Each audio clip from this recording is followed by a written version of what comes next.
नमस्कार, राधे राधे। लाल किताब जीवन उपचार में आप सभी का एक बार फिर से स्वागत है। जिस भी विषय पे हमारी बात हुई है आज तक और हम जिस विषय पे भी हमने जानकारी आपको दी है, उन विषयों का काम यही है कि आपके जीवन में पूरी तरीके से सुख सुविधाएं आपको मिलें और तकलीफ़ें आपकी दूर हों। जो भी विषय पे हम डिस्कस करते हैं या आपको उसकी जानकारी देते हैं, तो उसका कारण सिर्फ एक यही है कि जीवन में खुशियां हमारे जीवन में आए। खुशियां कहाँ से प्राप्त होती हैं? एक अच्छी नौकरी आपके जीवन में, तो आपके जीवन में खुशियों का माहौल बनेगा। एक अच्छा बिजनेस आपका चल रहा है, तो भी आपके जीवन में खुशियों का माहौल है। अपना घर बना लिया, तो भी आपका खुशियों का माहौल है। आपने गाड़ी वाहन जमीन ले लिया, तो भी आपका खुशियों का माहौल है। लेकिन इन सारी खुशियों पे ताला लग सकता है। इन सारी खुशियों को भी प्राप्त करके आप दुखी रह सकते हो। जीवन का एकमात्र ऐसा सुख है जो इंसान को प्राप्त ना हो, तो ये सारे सुख परमात्मा अगर दे भी दे, तब भी आपका जीवन दुख में ही रहेगा।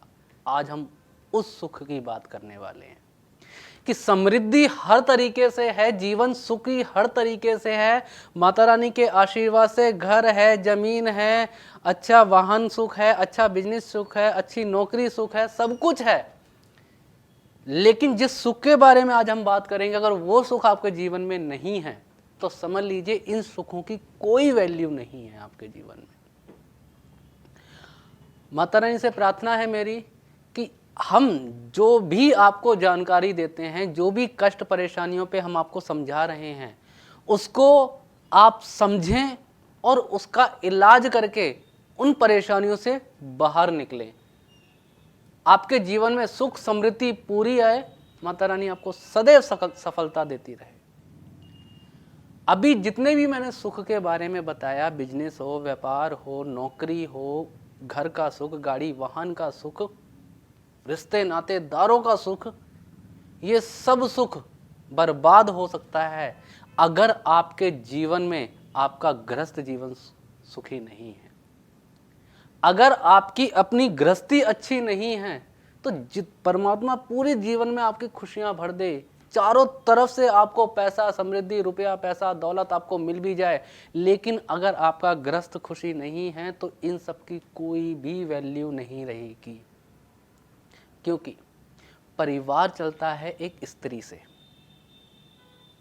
कमाई करता है एक पुरुष, और कुछ परिवार में तो स्त्री पुरुष दोनों कमाई कर रहे हैं। गृहस्थी न रुपए पैसे से देखी जाती है, गृहस्थी न समृद्धि प्रॉपर्टी से देखी जाती है, गृहस्थी न रिश्ते दादों से देखी जाती है।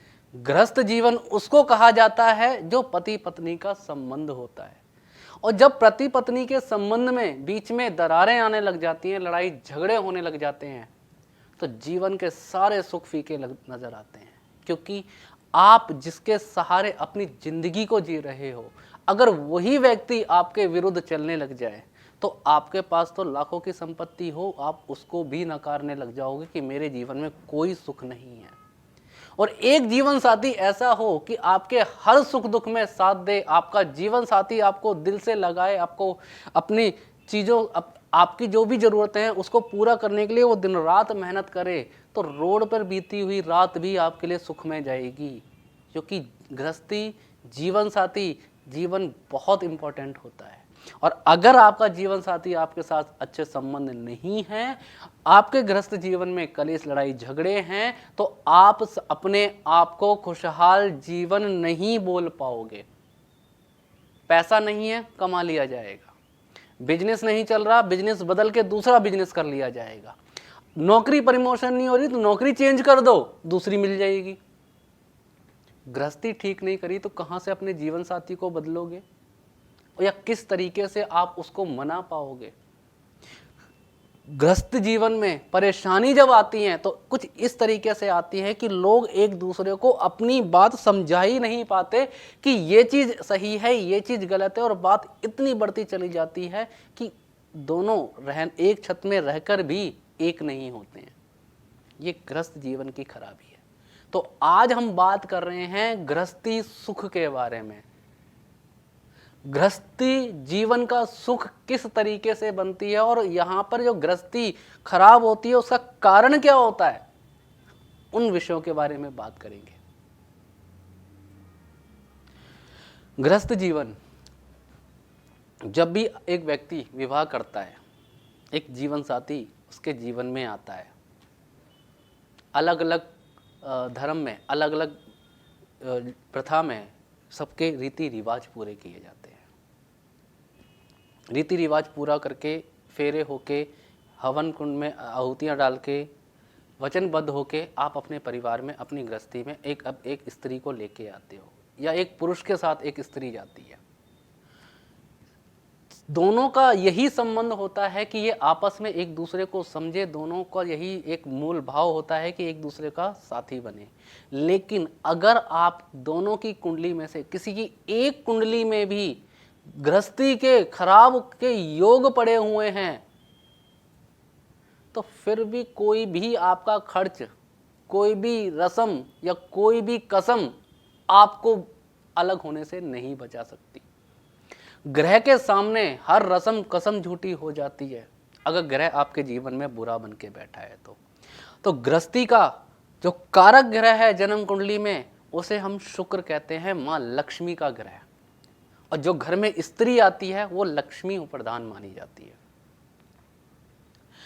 शुक्र जिनकी कुंडली में खराब होता है, पुरुष की कुंडली में शुक्र खराब होगा तो उसको स्त्री पक्ष से दिक्कत आएगी, और स्त्री की कुंडली में शुक्र खराब होगा तो उसको पुरुष की तरफ से दिक्कत आएगी। वहीं दिक्कतें आने लग जाएगी। ये तो रही बात अपने कुंडली का कि हमारी कुंडली में शुक्र खराब है तो हमारे सामने वाला जीवन साथी किस तरीके से होगा। और अगर स्त्री की कुंडली में बृहस्पति खराब हो गया तो सिर्फ स्त्री को दिक्कत आएगी, पुरुष को दिक्कत नहीं आएगी। और अगर पुरुष की कुंडली में राहु खराब हो गया तो सिर्फ पुरुष को दिक्कत आएगी, स्त्री को दिक्कत नहीं आएगी। कारण बृहस्पति जो स्त्री है उसका सम्मान है, उसका चरित्र है। तो जिनके बृहस्पति खराब होते हैं, शुक्र चाहे भले ही अच्छा बैठा हो, जिनके बृहस्पति खराब होते हैं उन स्त्रियों के ऊपर चरित्र पे दाग लगता है, या बिन बेबलजाम उनको इल्जाम लगाकर उनके जीवन में परेशानियां आती है, उनका ग्रस्त खराब होता है। अपना ही जीवन साथी शक के दायरे में ऐसे आपको बांधता है कि आप रातों दिन उसके सामने अपनी सफाइयां पेश करते रहो, लेकिन आप सफाई पेश नहीं कर पाओगे, क्योंकि ये बृहस्पति आपको चरित्र को खराब कर रहा है। उसी तरीके से अगर पुरुष की कुंडली में राहु खराब है, तो पुरुष की कुंडली में जब राहु खराब होता है तो उसके ससुराल वाले, जो ससुराल का कारक है, उसके ससुराल वाले अपने ही बेटी के परिवार को शक की नजरों से देखते हैं, या उसको इस तरीके की बातें बोलते हैं कि जो पत्नी है वही उसके ऊपर शक करने लग जाती है। तब वहां पर उसकी गृहस्थी खराब होती है। अब पुरुष अपनी पत्नी को कितना भी अपनी सफाइयां पेश करके दे रहे, लेकिन वो राहु कन्फ्यूजन को खत्म नहीं होने देगा और आपके गृहस्थी में पूरी तरीके से बुरे प्रभाव लेके आएगा। तो अगर पुरुष की तरफ से रिश्ता खराब, पुरुष को दिक्कत आ रही है गृहस्थी में, तो अपने राहु को देखो, और स्त्री को दिक्कत आ रही है तो अपने बृहस्पति को देखो। और स्त्री और पुरुष दोनों को एक साथ दिक्कत आ रही है कि दोनों की ही बात आपस में समझ में नहीं आ रहे, दोनों ही चाहते हैं कि हमें अलग होना है, तो अपने दोनों शुक्र को देखो, अपने शुक्र ग्रह को ठीक करो, आपके जीवन में सुख आएगा, अच्छी गृहस्थी आपको मिलेगी। राहु और बृहस्पति को ठीक करो तो सम्मान मिलेगा, समृद्धि मिलेगी, परिवार अच्छा मिलेगा।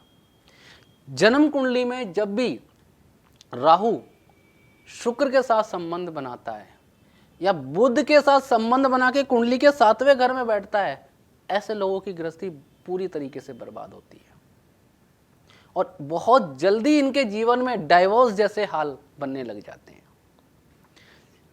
गृहस्थी कुछ लोग अरेंज मैरिज करके बनाते हैं, कुछ लोग जान पहचान करके बनाते हैं, कुछ मैरिज ब्यूरो से शादी करते हैं, कुछ अपनी पसंद की शादी करते हैं। जिसे लव मैरिज कहा जाता है। ऐसे कौन से योग होते हैं कि पहले सारी चीज़ें अच्छी होती है, अचानक से परेशानी आ गई? या लव मैरिज अगर आप कर रहे हो, अपने पहचान वाले व्यक्ति से कर रहे हो कि जिससे साथ संबंध आपका 8-10 साल से अच्छा है, लेकिन शादी करते ही कलेश जीवन में कैसे आया? तो कारण उसका क्या है? उसके कारण है सिर्फ आपकी कुंडली का राहु, शुक्र और बृहस्पति। इन ग्रहों की वजह से आपकी गृहस्थी पूरी तरीके से तहस नहस होती है। जब तक आप एक संबंध, जो मनपसंद शादी करने वाले व्यक्ति हैं, ये बात उनके लिए है, जब तक आपका एक दोस्ती थी, एक संबंध था, तब तक आपके दूसरे ग्रह जो और अलग अलग ग्रह है, जो मंगल ग्रह एक संबंध का कारक माना जाता है, शुक्र ग्रह है जो एक फीलिंग और लव का कारक माना जाता है, तो उन ग्रहों का कार्य हुआ। लेकिन जब आप अपने ही पसंद वाले व्यक्ति से, जिससे अच्छा रिलेशन आपका 8-10 साल चल रहा है, उसके बाद जब उसके शादी करते हो और वहाँ शादी के बाद उन लोगों को दिक्कत आती है, उसके कारण होते हैं बृहस्पति, चंद्रमा और राहु।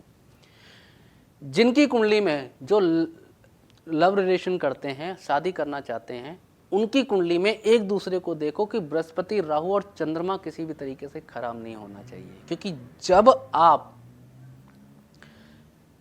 शादी करते हो, वहाँ जो फेरे पड़ते हैं, जो कस्में खाई जाती हैं, जो विधियाँ चलती हैं, वो सारा जो कार्य है वो बृहस्पति का है। क्योंकि वहाँ पर एक पंडित, एक गुरु मंत्र पढ़ के आपको जोड़े को जोड़ता है। तो बृहस्पति खराब होगा तो आपको वो सारी चीज़ें नेगेटिव मिलने लग जाएंगी, क्योंकि आपका बृहस्पति जागेगा। राहु खराब होगा तो आपके ससुराल तरफ से आपके सारे रिश्ते खराब होने लग जाएंगे, क्योंकि राहु उसी समय, जिस समय आपके रिश्ते जोड़े जाते हैं, जिस समय आपकी शादी विवाह के रस्में कस्में शुरू होती हैं, उस समय से ही राहु जागृत हो जाता है, क्योंकि आप ससुराल, आपकी ससुराल बनने लगती है। तो राहु खराब तो आपको परेशानी आएगी। चंद्रमा, बिना चावल और बिना पानी के कोई पूजा संपन्न नहीं होती।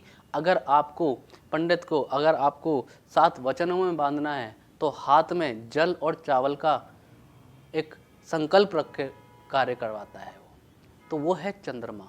तो राहु चंद्रमा अगर बृहस्पति खराब है तो अच्छा खासा रिलेशन शादी के बाद भी टूट सकता है। कारण सिर्फ और सिर्फ ये बुरे ग्रह। और जो अरेंज मैरिज करते हैं, अरेंज मैरिज करने के बाद पति पत्नी परिवार देखता है, एक दूसरे के परिवार वाले आपस का परिवार देखते हैं, नौकरी देखते हैं, संपत्ति देखते हैं, सारी चीज़ें देखते हैं। लेकिन उसके बाद अगर लड़की पक्ष है तो लड़की पक्ष को ये देखिए कि अगर किसी की गृहस्थी खराब हो रही है तो उसका शुक्र और बृहस्पति को ठीक करवाओ। और कोई पुरुष पक्ष है, उसकी गृहस्थी खराब हो रही है तो राहु और शुक्र को ठीक करवाओ, तब जाके आपके जीवन में गृहस्थी के सुख अच्छे हो पाएंगे। व्यक्ति पूरा दिन कार्य करता है, पूरा दिन मार्केट में घूमता है, सुबह से लेकर शाम तक पैसे की दौड़ रहती है। शाम को अगर घर पे आए तो अगर उसका जीवन साथी अगर 2 प्यार के मीठे बोल बोले तो उसकी पूरी थकान उतरती है और पूरी तरीके से एक अच्छा समृद्ध जीवन अपने आप को जीता है।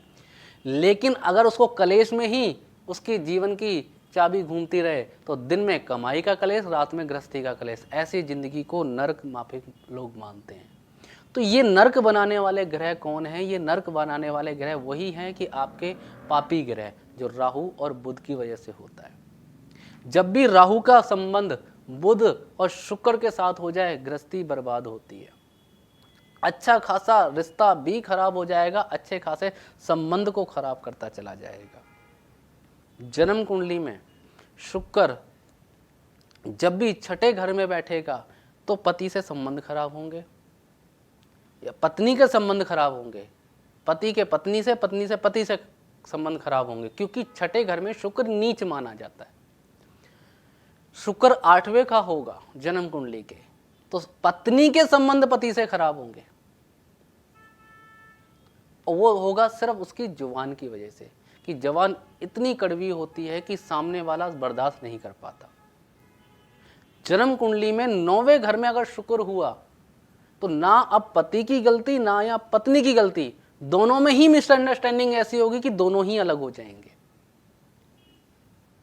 जन्म कुंडली में राहु 7 का या राहु 5 का, 7 का जब राहु होगा तो पति पत्नी के संबंध खराब होंगे और परेशानी भी आएगी, और जब 5 का राहु होगा तो अपने जीवन साथी के साथ साथ दूसरे व्यक्ति के साथ भी संबंध जुड़ जाएं। ये राहु काम करवाता है, तब गृहस्थी खराब होती है। आपकी गृहस्थी आपके ग्रह ही अच्छा करेंगे, बलवान करेंगे, मजबूत करेंगे। अगर जन्म कुंडली में, पुरुष की कुंडली में राहु और शुक्र सही हैं तो उसकी गृहस्थी अच्छी है। पत्नी की कुंडली में, स्त्री की कुंडली में बृहस्पति और शुक्र ठीक है तो ही उसकी गृहस्थी अच्छी है। अगर ये दो ग्रह खराब हो गए, दोनों के अलग अलग पक्ष के हैं, तो गृहस्थी पूरी तरीके से बर्बाद होती है। या तो दब के जी लो या अच्छे तरीके से जिंदगी को खुशहाल बना लो, क्योंकि यहाँ जीवन को बदल के रखने वाले ग्रह हमारे यही हैं। इन ग्रहों का इलाज करके चलो, सारी चीज़ें होंगी। जिनकी भी जीवन में गृहस्थी की परेशानी है, जिसके बृहस्पति और शुक्र खराब है, तो 43 दिन लगातार 2 आलू हल्दी से पीले करके गाय को खिलाए जाएं, उनकी गृहस्थी बहुत अच्छी हो जाएगी। ये स्त्री पक्ष वालों के लिए है। जो स्त्री जिसका परिवार खराब हो रहा है, जिसकी गृहस्थी खराब हो रही है, ये उपाय उसे करना चाहिए। और अगर पुरुष की कुंडली में गृहस्थी खराब हो रही है और उसे अपनी गृहस्थी को ठीक करना है और राहु शुक्र की अवस्था खराब है, तो 43 दिन लगातार दूध में सफेद मक्खन डाल के मंदिर में रखना शुरू करो, तो आपकी गृहस्थी बहुत अच्छी हो जाएगी। कंफ्यूजन वाला माहौल खत्म हो जाएगा। तो ये कार्य आपको करने चाहिए अगर गृहस्थी की परेशानी है। किसी की गृहस्थी की खराबी चल रही है तो दिए हुए नंबरों पे अगर आप फोन करते हो और आप बस इतना बोलते हो कि हमारी गृहस्थी खराब चल रही है, मुझे बताइए किस ग्रह की खराबी है, सिर्फ उन्हीं ग्रहों का उपाय करते ही ऐसी अवस्था आएगी कि अगर बात कोर्ट कचहरी तक जाएगी भी या जाने की अवस्था भी होगी, वहां से भी वापस होके इंसान आपके जीवन में आएगा और एक खुशहाल गृहस्थी को जिएगा। तो गृहस्थी जीवन का सुख है, आपकी अच्छी ऊर्जा है, आपका जीवन साथी है। अगर गृहस्थी अच्छी है तो लक्ष्मी का वास है, और गृहस्थी खराब तो अलक्ष्मी का स्थान भी बन जाता है। तो माता रानी से यही प्रार्थना है, आप सबकी गृहस्थी सुखी रहे, संपन्न रहे, आपका जीवन साथी आपको सपोर्ट करे, और किसी के जीवन में थोड़ी सी भी कमियां हों तो ये मामूली से दिए गए उपाय आपको समृद्ध करके चले जाएं। तो आज के लिए बस इतना ही। जय श्री राधे।